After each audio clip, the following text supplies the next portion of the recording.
Hey guys, welcome back to my channel. My name is Kunal and watching Go Gain 2.0 और ये है episode number 5। ठीक है, तो लास्ट प्रोग्राम में हमने बात की थी रेंडरिंग डायनेमिक वेरिएबल्स। ठीक है, यूजिंग गिन गो गेन के जो टेम्पलेट्स में डायनेमिक वेरिएबल्स कैसे डाल सकते हैं। ठीक है, आज हम बात करने वाले थोड़े से एडवांस कंसेप्ट हम करेंगे इफ एल्स के बारे में और लूप्स रेंडर करने के बारे में। ठीक है, बट अगर आपको थोड़ी सी मतलब बैकग्राउंड की मैं जानकारी दूं कि अगर आप मेरे साथ बने हुए स्टार्टिंग से तो it would be very easy to understand this. But नहीं तो गो 1.0 को फॉलो कर लीजिए, इसके साथ 2 को फॉलो कर सकते हैं। अगर आपको ऑलरेडी अवेयरनेस है, आप एडवांस में सीखना चाहते हैं टेम्पलेट स्टैंडिंग के बारे में, तो आप ये मेरे साथ फॉलो कर सकते हैं। और साथ में चैनल को सब्सक्राइब भी कर दो, लाइक भी करो। इससे थोड़ी सी मोटिवेशन मिलती है आप लोगों के लिए नए नए कंटेंट लाने की। और मैं कोशिश करता हूँ कि मैक्स टू मैक्स कवर किया जाए ताकि आपको कोई दिक्कत ना आए। ठीक है, तो लेट्स तो मैंने कहा कि आज कुछ नहीं है कि स्लैश होम में ग्रुप्स के लिए मैंने एक टाइटल्स रेंडर की है। ठीक है, एरे बना दिया सिंपल सा।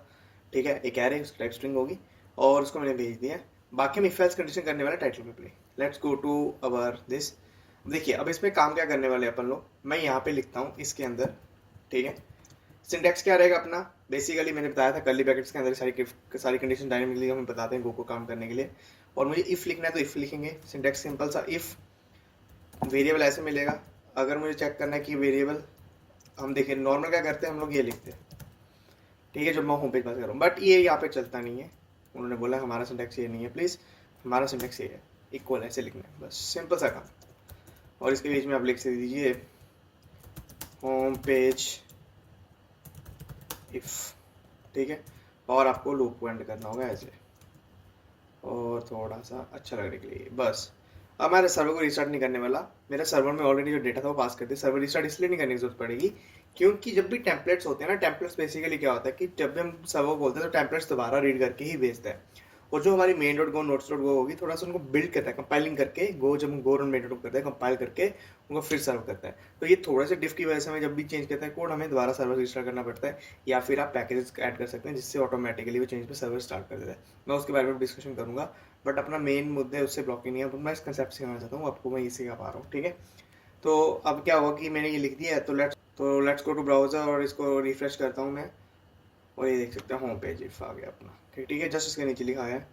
और मैं चाहूँ तो इसको देखिए, मैं इस क्या करता हूँ आपको दिखा भी, तो मुझे सर्वर स्टार्ट करने की जरूरत नहीं पड़ी फर्स्ट ऑफ ऑल।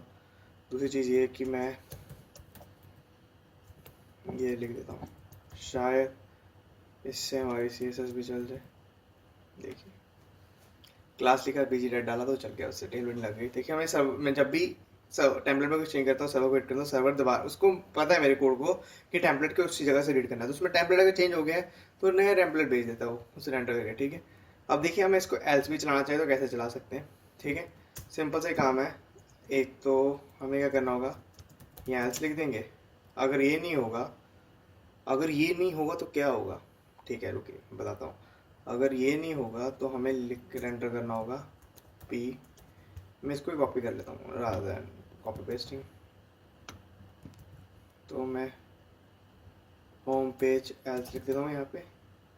मान लो जो मैं यहाँ पे डिस्टर्ब करने के लिए इस कंडीशन को कुछ डॉट लगा देता हूँ दोबारा से extra. Go back to simple से। थोड़ा फर्क दिखाने के लिए मैं इसको थोड़ा सा डार्क कर देता हूँ, 400 के साथ शेड के साथ खेलते हैं। देख लीजिए वापस से, अगर मैं मान लो इसको वापस से, वो मुझे मालूम मैं होम पेज भेज रहा हूँ। ठीक है, कंडीशन तो होम पेज आ जाएगा। ठीक है, यूजिंग डैट आप इसका बहुत प्ले कर सकते हैं। अगर आपको एल सिर्फ इंटीग्रेट करना है बीच में, ठीक है, काफ़ी आसान है वो भी ऐसे ही रखेगा, उसका सिंटेक्स भी ये रहेगा। बस आपको यहाँ पे लिख देना है एल्स,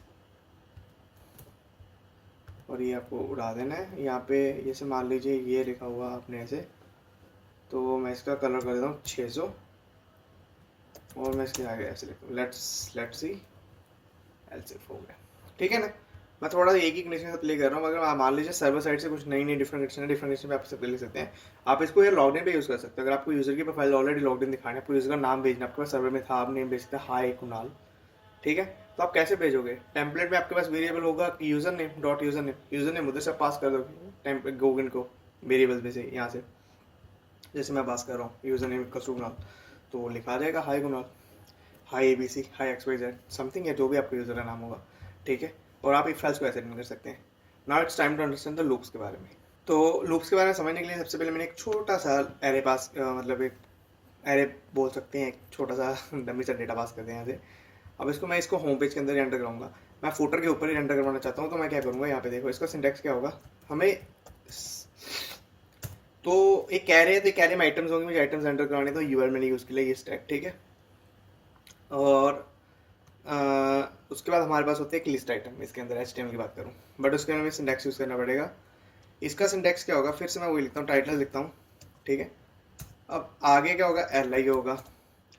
li के बीच में हम सोच लेते हैं कि यहाँ पे एक वेरिएबल होगा, यही होगा ना, कुछ ऐसा ही कुछ होना चाहिए, राइट। गलत तो नहीं लिख रहे हैं हम लोग, बताओ बताओ गलत लिख रहे हैं क्या? ठीक है। तो इसमें क्या होगा कि एक कंसेप्ट होता है रेंज का, हमें रेंज लिखना होगा आगे। और रेंज में से अगर आइटम का कोई नाम नहीं दे रहे तो बाय डिफॉल्ट हम लोग यहाँ पे डॉट दे देंगे, तो ये ऑटोमेटिकली एक एक आइटम उठाता जाएगा लिस्ट में से, उसको एंटर कर, इसका नाम होगा रेंज, इसमें से एक एक आइटम उठाते जाएंगे, ठीक है। और अब इसको करना होगा एंड, हमें हर चीज़ को एंड करना होगा, ताकि हम बताएंगे कि भाई यहाँ पे एंड करना है। ये बहुत ज़रूरी है, अगर आप लोग एंड नहीं बताओगे ऐसे फंक्शंस के लिए, इफ़ के जैसे हमने स्टेटमेंट चालू किया उसको बताया एंड है, रेंज को लोग को बताया आपको एंड है, तो बताना ही पड़ेगा। अब go back to hi all bye. और आप लोग कंप्लेंट ना करो कि भैया बिल्कुल ही UI सही समझ नहीं आ रहा, तो let me add something here. मैं P4 करता हूँ और DG इसका ब्लू 100 के साथ कर देता हूँ, और इसको मैं क्लास में P2 देता हूँ, ठीक है। से और refresh, this is all hi all bye, ठीक है। तो this is all about if else loops के बारे में। यूजिंग डेट आप एक अच्छे से पेज बनाइए, और हो सके तो आप गिटहब में कोड को पुश करके मुझे टैग भी कर सकते हैं, मैं आपको पक्का देखता हूँ कोड को, और हो सके तो हम लोग लास्ट सेशन में रिव्यूज़ भी करते हैं। अगर आपको कोई दिक्कत हो तो बताना मुझे। बाकी आप मेरा टेलीग्राम चैनल ज्वाइन कर सकते हैं, अगर आपको कोई भी दिक्कत हो मुझे वहाँ पे रीच कर सकते हैं, वरना वीडियो के कमेंट में जब मर्जी आप बोलिए, मैं आपको रिप्लाई पक्का करता हूँ, ठीक है। तब तक bye, take care, see you next video.